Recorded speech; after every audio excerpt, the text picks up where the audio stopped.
Oi galera, tudo bom com vocês? Aqui é a Luana Bernardo mais uma vez. Eu tô aqui para dar um aviso muito importante para vocês. Tô aqui com a Nina, meu bebê, para dar um aviso muito importante para vocês. Hoje a Águia de Ouro vai entrar na avenida pela primeira vez no Carnaval Brasileiro. Uma escola de samba vai desfilar com fantasias e peças sem nenhum produto que vem dos animais. Não vai ter pluma, não vai ter nada que venha dos animais. E a Luisa Mell, essa linda, está liderando tudo isso. Foi ideia dela acontecer tudo isso na Águia de Ouro. Então é hoje, gente. Vocês não podem perder esse desfile.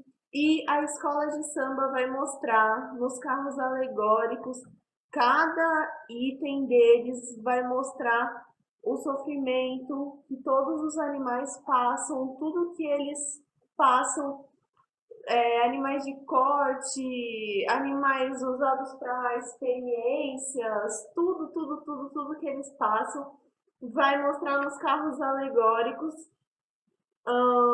Aqui está dizendo o seguinte: pela primeira vez na história do Carnaval brasileiro, uma escola de samba entra na avenida sem usar fantasias com penas, plumas ou qualquer item de origem animal. A Águia de Ouro vai se apresentar na noite dessa sexta-feira.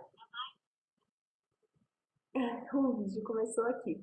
Vai se apresentar na noite dessa sexta-feira, dia 24, e traz o enredo Amor com Amor se Paga, uma história animal, que contará a amizade entre os homens e os bichinhos.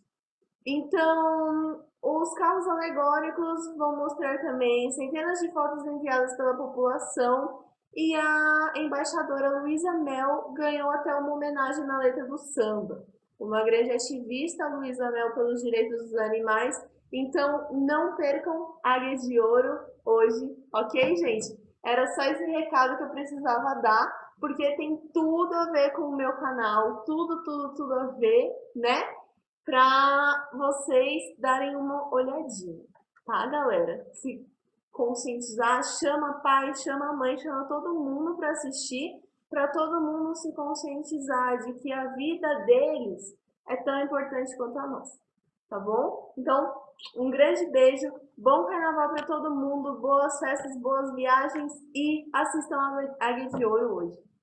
Não percam, tá bom? Um beijão.